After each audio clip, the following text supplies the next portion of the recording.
সদ্য শেষ হওয়া জানুয়ারি শেষার্ধে শোনা গিয়েছিল রাষ্ট্র পরিচালনার সুবিধার্থে দেশকে 4টি প্রদেশে ভাগ করা হতে পারে। রাষ্ট্রীয় নিরাপত্তা সহ গুরুত্বপূর্ণ বিষয় ছাড়া অন্যান্য বিষয়ের ব্যবস্থাপনা প্রদেশের হাতে দেওয়ার পক্ষে সুপারিশ করতে পারে জনপ্রশাসন সংস্কার কমিশন। এ নিয়ে সে সময় নানা বিশ্লেষক নানা মত দিয়েছেন। নেটিজেনরাও আলোচনায় পিছিয়ে ছিলেন না। এবার সরাসরি প্রধান উপদেষ্টার কাছে দেশকে 4টি প্রদেশে ভাগ করার সুপারিশ করেছে জনপ্রশাসন সংস্কার কমিশন। বুধবার এ সংক্রান্ত সুপারিশ প্রধান উপদেষ্টা ডক্টর মোহাম্মদ ইউনূসের কাছে জমা দিয়েছেন জনপ্রশাসন সংস্কার কমিশনের প্রধান আব্দুল মুইত চৌধুরী। পরে রাষ্ট্রীয় অতিথি ভবন যমুনায় প্রধান উপদেষ্টার প্রেস উইং থেকে সংবাদ সম্মেলনে জানানো হয়েছে, দেশকে 4টি প্রদেশে ভাগ করার সুপারিশ করেছে জনপ্রশাসন সংস্কার কমিশন। কুমিল্লা ও ফরিদপুরকে আলাদা বিভাগ করার সুপারিশও করা হয়েছে।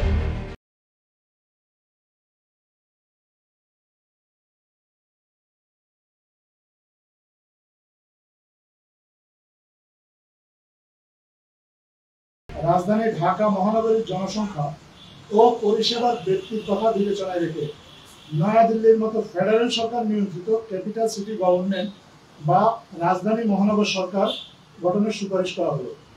অন্যদিকে ঢাকা ও নারায়ণগঞ্জ নিয়ে গ্রেটার ঢাকা ক্যাপিটাল সিটি বা রাজধানী মহানগর সরকার গঠনের সুপারিশ করেছে কমিশন। এছাড়া ইমিগ্রেশনের জন্য পুলিশের আলাদা ইউনিট গঠনের সুপারিশ করেছে সংস্কার কমিশন। পাবলিক সার্ভিস পৃথক করে 3টি পাবলিক সার্ভিস কমিশন গঠনের প্রস্তাবও করা হয়েছে।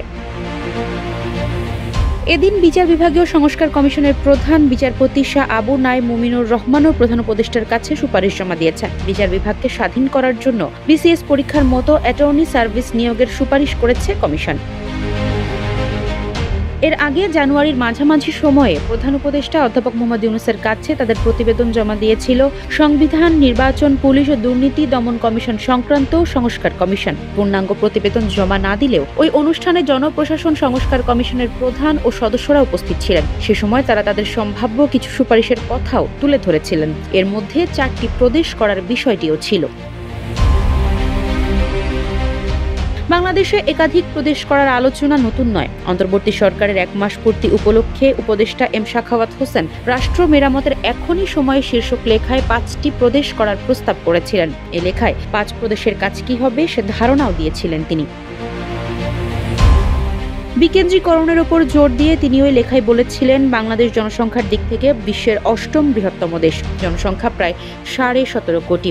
ছোট দেশ হলেও এত বিরাট জনগোষ্ঠীর কাছে সরকারকে নিয়ে যেতে হলে বাংলাদেশকে ন্যূনতম 5টি প্রদেশে ভাগ করে একটি ফেডারাল কাঠামোর রাষ্ট্র করা যেতে পারে। পূর্ব ও পশ্চিম অঞ্চলে 2টি করে 4টি প্রদেশ এবং বৃহত্তর ঢাকা নিয়ে আরেকটি প্রদেশ। ওই লেখায় তিনি প্রস্তাব করেছিলেন মেট্রোপলিটন ঢাকা হবে কেন্দ্রশাসিত। কেন্দ্রের হাতে প্রতিরক্ষা, পররাষ্ট্র, সীমান্ত ও সমুদ্র নিরাপত্তা ব্যবস্থাপনা, যোগাযোগ ও বৈদেশিক সাহায্য সহযোগিতার মতো বিষয়গুলো থাকবে। বাকি বিষয়গুলোতে কেন্দ্রের তত্ত্বাবধান থাকলেও প্রদেশগুলো ব্যবস্থাপনায় থাকবে। আফসারা নাজ, নিউজ ডেস্ক, ইত্তেফাক।